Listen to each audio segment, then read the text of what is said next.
Hey guys, this is a review for Disney's 2016 movie Pete's Dragon. And if you don't know, it is a reboot or not a sequel, it's a reboot from their 1970s movie by the same name. And it stars, in this version, stars Bryce Dallas Howard, of course, as Grace, Carl Urban as Gavin, the antagonist.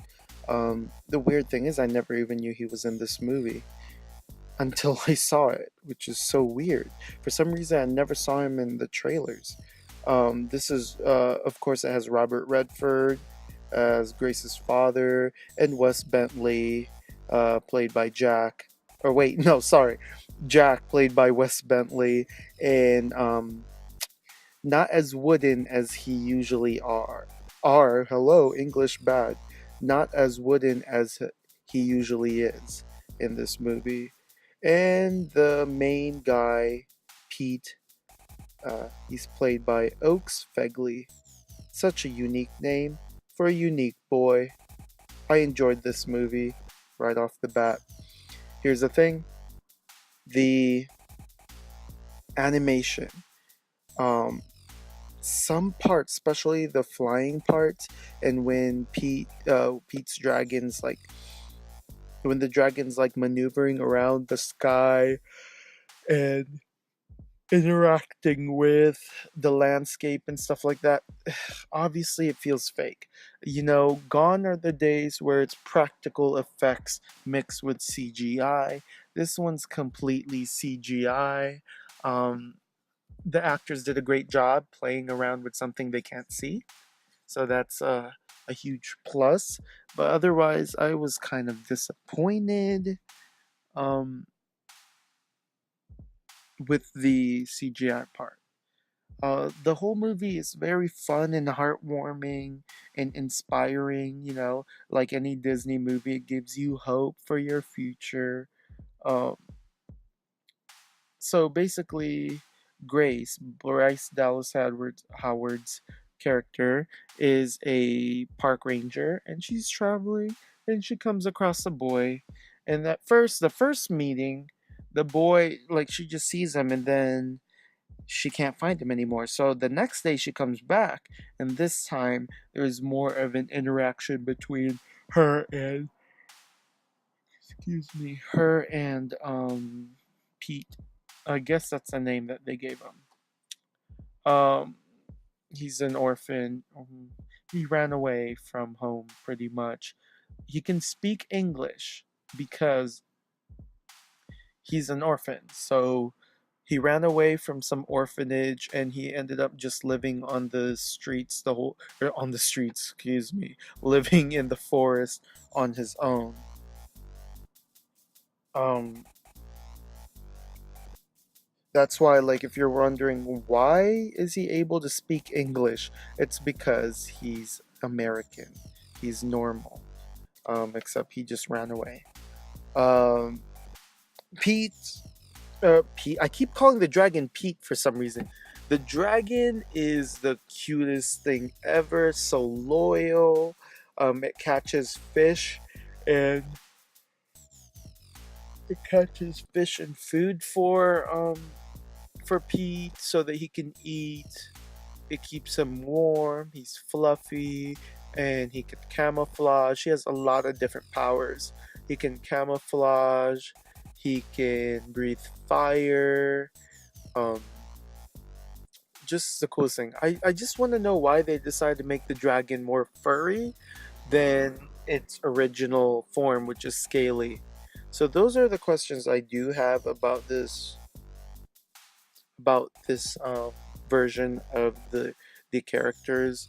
Carl Urban, didn't see this guy coming till I watched the movie. Carl Urban plays a bad guy, sorta, kinda. Um, he fears that the dragon will cause a lot of havoc in the community, so he decides to work in. And most importantly, he owns a wood mill, forest mill, and the dragon obviously is always scaring the workers away so that they don't cut down trees, and obviously it's affecting um, Carl Urban's character's lifestyle and living. So he decides to orchestrate not only to call the cops, but like to orchestrate an official dragon hunt for the dragon. And obviously, this is like obvious stuff. They cannot capture the dragon. The dragon's too powerful. Not so. What they decide to do is kidnap Pete. So they kidnap the boy and able to lure Pete out. Pete, excuse me, to lure the dragon out to save Pete. And of course, Bryce Dallas Howard's character is so attached to the kid that she decides to ruin the plans. Just intense, I'm telling you, just intense. Um, I feel like this movie would have been a lot better if they had taken it kind of. I don't want to say taking it seriously. They are taking it seriously, but if it seemed more grounded, yeah, as if dragons are grounded. And no pun intended on that because they can fly, so of course they rather be up in the air. But I'm just saying, like, it had all these magical elements without any kind of real magic to it. You know, like I feel like uh BFG, the most recent Big Friendly Giant, the most recent film, actually the trailer kind of was lacking stuff, but then once you watched it, dang, it blew your mind. It was beyond what the trailer could show. There are so many fantastical elements, and um I feel like Disney could have done better, basically. Uh, Anywho, but the point is, it's all fun and games. I loved everything about it. Had a good time watching it. I give this. Check this out. I'm giving it a.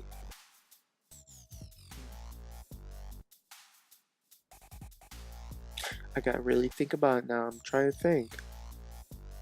Uh, I think I'm gonna give this a 2, 3, or 4. Now I gotta count all the things I do like versus all the things I don't like. Okay, I give this a 4. I give it a 4 for not only for great performances by characters, and Carl Urban really amped it up. He really can't, in my mind though, he really can't play calm, quiet, collected characters. He needs to play like some tormented, crazy character for him to really like spark something within me. Otherwise, I count him as a negative star sometimes in the movies I review. So yeah, anywho, go watch it. You'll love it. You'll be happy. Take your kids. Take your date. Um, Great movie all around. All right. Thank you so much for listening, and goodbye.